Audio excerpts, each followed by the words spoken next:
అనంత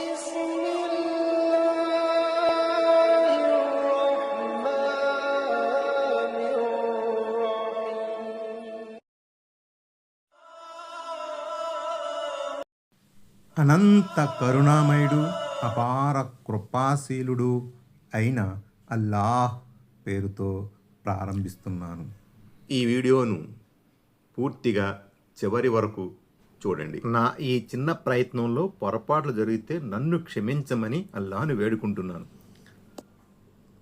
like చేయండి, subscribe చేయండి, bell icon నొక్కండి, ఆల్ టచ్ చేయండి.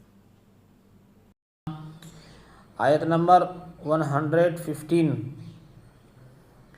ومن يشاقق الرسول من بعد ما تبين له الهدى ويتبع غير سبيل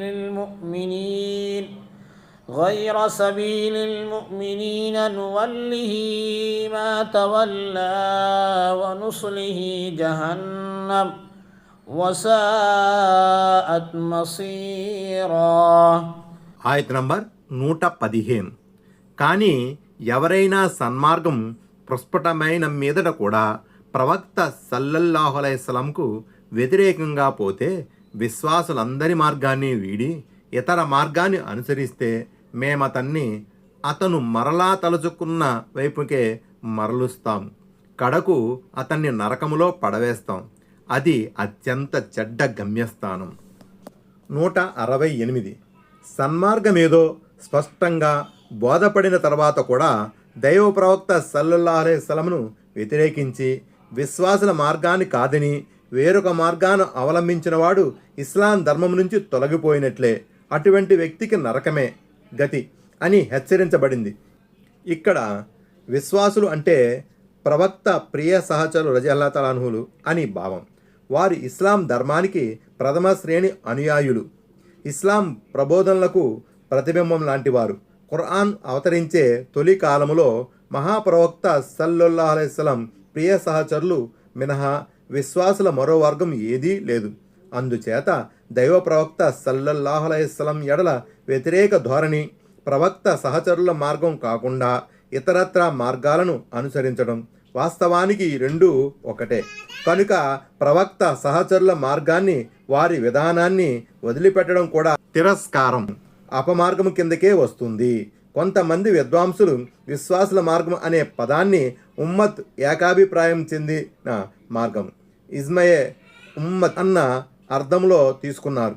కాబట్టి సమస్త ఉమ్మత్ ముస్లిం సమాజం ఏకీభవించిన విధానం పట్ల వైమిక్య ధోరణి కనపరచడం కూడా తిరస్కార వైఖరికి, అపమార్గానికి ఆనవాలే. అయితే ఇక్కడ ఒక విషయం గమనార్హం. అసలు ఇజ్మా అంటే ఏదేనే విషయంలో ముస్లిం సమాజానికి చెందిన పండితుల, విద్వాంసుల ఫుకహాల ఏకాభిప్రాయం, లేక ఏదైనా విషయం ప్రవక్త సహచరుల ఏకాభిప్రాయం. ఇజ్మాలో ఈ రెండు అంశాలు చేరి ఉన్నాయి. కనుక ఈ రెండింటి తిరస్కారము లేక వీటిలో ఏ ఒక్కదాని తిరస్కారం సైతాన్ కుఫ్రుగానే భావించబడుతుంది. అయితే ప్రవక్త సల్లల్లాహు అలైహి వసల్లం సహచరుల ఏకాభిప్రాయం చాలా విషయాల్లో కనిపిస్తుంది.